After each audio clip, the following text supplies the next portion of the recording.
Hey everybody, I am Clint. I like to write comics, but we also do some commentary on the comics industry at large. And I feel like there's a lot of misconceptions out there that need to be addressed here. And keep in mind, these are not accidental misconceptions. This is purposeful, on purpose. It's been done on purpose. Okay, so I made the video the other day. And I talked a little bit about Mark Waid and the meme war that was going on. And when I go back to his Facebook page, he's actually really active there in the comments. And I decided to look at some of this. Now, this thing right here. Okay, the fake text, real text, just some guy is the one that created this. And he happens to be a black man that Mark Waid just called a borderline white supremacist. So, yeah, this kind of thing right here came up. And that's where it initially started. Now, a lot of people review his books, okay? There are a lot of reviewers out there that enjoy reviewing cringy stuff. And a lot of people like to watch it, right? I'm one of them. I enjoy watching those kinds of things. So in this case, somebody mentioned, this is definitely a result of Meyer's review of it. And that interested Mark Waid, which kind of surprises me because I thought he would be a subscriber with the notifications on. Maybe he's not. Okay, we'll give him the benefit of the doubt. So he wants to see a link of it, post a couple links, and yeah, so he's going to be watching those videos, and he says, "Thanks, my lawyers love stuff like this." And that is the question. That is the content of this video. Now, I am not involved in a lawsuit, so I can technically say whatever I want. But apparently Mark Waid can too. This is out of nowhere. Again, same thread, and he just put in quotations, autistic followers. Here's the thing. Saying borderline white supremacist, it's like admitting that actually fully head-on calling somebody a white supremacist is not a good idea, especially because that is what the lawsuit is surrounding. So it's adding that little extra word to try and make it better. Now, in this case, he's calling the people, there are several people that have jumped on to comment and to basically go against what Mark Waid has been saying in this post.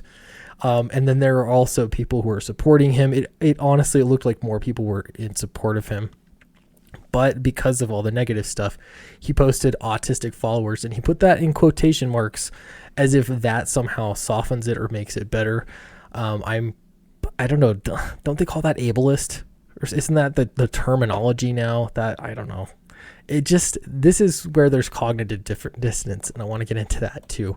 So we'll jump to the next one. Mark Zaid, his lawyer. No, that's no joke. Their names actually rhyme. That is silly.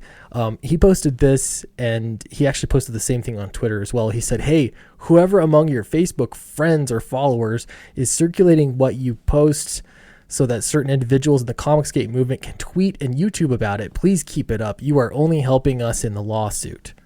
Okay, and then here's the real meat of his message. This was not actually for the people circulating it. I shouldn't have to tell you this. It's so thinly veiled. He obviously is saying it because he's pretending like this is reverse psychology or something. I don't know. It's really transparent.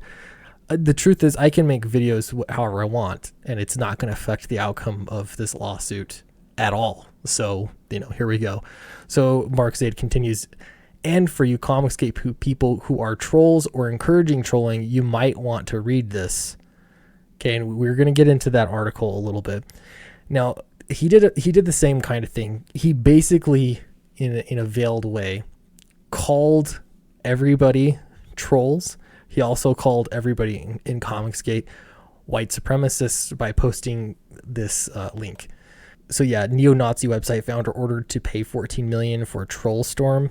And apparently this guy, I don't even know who he is, Andrew England, I don't know, he's got to pay $14 million in damages to a Jewish woman whom he orchestrated a troll storm. So he published her name and contact information. That is what we call doxing. So he doxed somebody very publicly, and he put it on the Daily Stormer. If you aren't aware of that, that is legitimately a white supremacist, white nationalist website.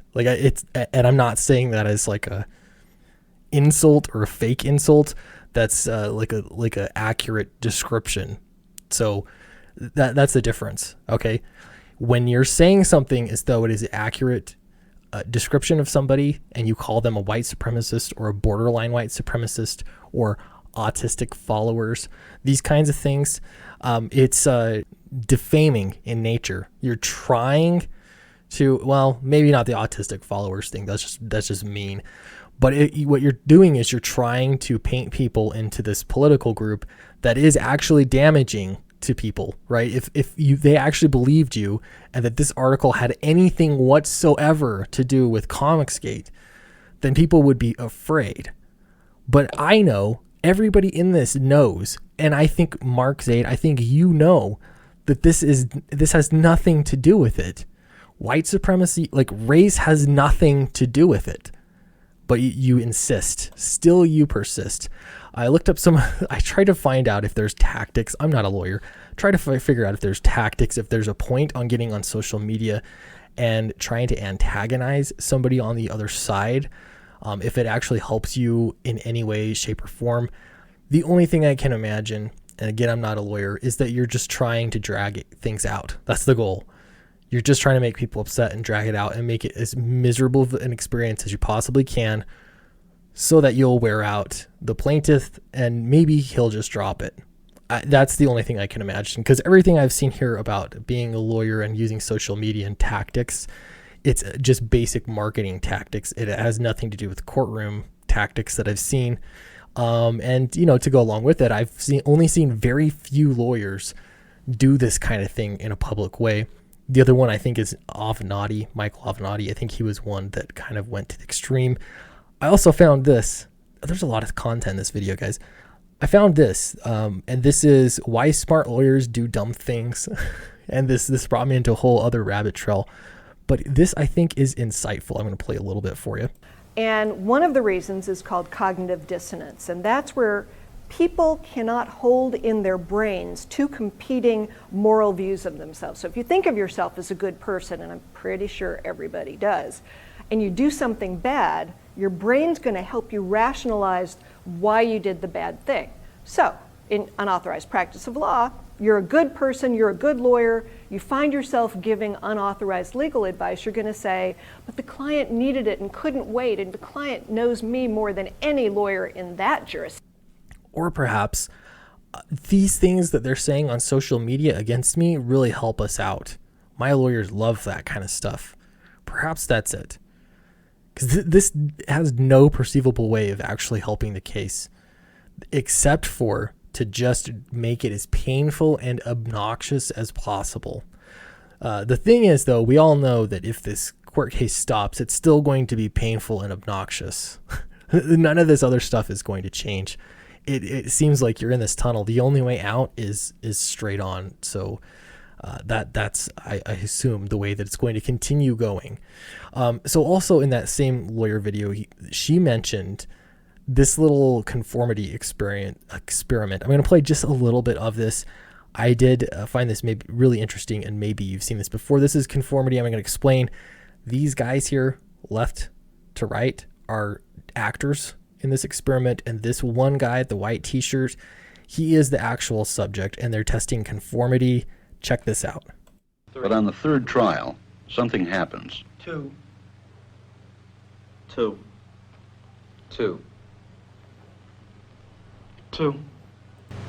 Pause it right there. So they're picking the longest line. You notice now that everybody is picking, obviously, what is the shortest line. Let's see what this guy says when we can clearly see that 2 is not the longest line. 2. The subject denies the evidence of... You get it. That was really loud. Yeah, so he's denying it. This is the same way, and I found it somewhere in these Twitter areas here. Facebook. I rarely get on Facebook. He's encouraging people to block. That's part of his strategy. Like, hey, Mark, you can block these people that do this kind of stuff. Yeah, here you go. Mark, you should block some of these hate mongers who post on your page. This is your house. You're totally entitled to rid of infestation, as Trump likes to say. So part of the reasoning, we just saw the experiment, part of the reasoning that this happens is so that you can control the narrative. This is what nobody talks about. They always talk about, oh, well, it's my fifis. I'm protecting myself from being harassed. That's why I've got to block people. Twitter has been such a different place because all of the major anti-Comicsgate people have blocked everybody in Comicsgate, except for when they pick a target to dogpile on top of. I'm blocked from everybody. So actually Twitter is, most of the stuff I see on Twitter has nothing to do with Comicsgate or anti-Comicsgate. It's just people being people. Facebook, though, it seems like is a different matter. Now, the reason they move venue is because they want to control the narrative. It's just like this poor sucker in the white t-shirt. He's hearing everybody say that the sky is red and he's going to conform, and he has that little pause and he's going to fall in line even though he knows it's not correct. That's conformity. That's how it works. So if you block everybody with a differing opinion and you can single out just enough people like this one schmuck, you're going to convince them to follow along with you. They need to look like there's more of them than you. And the same thing will happen if they just scare you. And this is really mild. Like, they're not actually intimidating this guy. It's just conformity. That's how it works. I'm not the one that makes up the rules. I'm just pointing it out. Let me know what your thoughts are. I've had some people say that they do not like me speeding up the tempo of the videos, when I'm reading SJW stuff.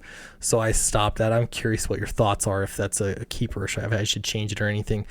Downcast is my comic book. We're at over $29,000. Thank you everybody for supporting it and backing it. That's such a great help. Please do check it out. And I have other great things coming up. I'm going to share this one with you. I was actually hired to write on a project. I'm going to be writing, not writing, I'm done. My part of this is finished.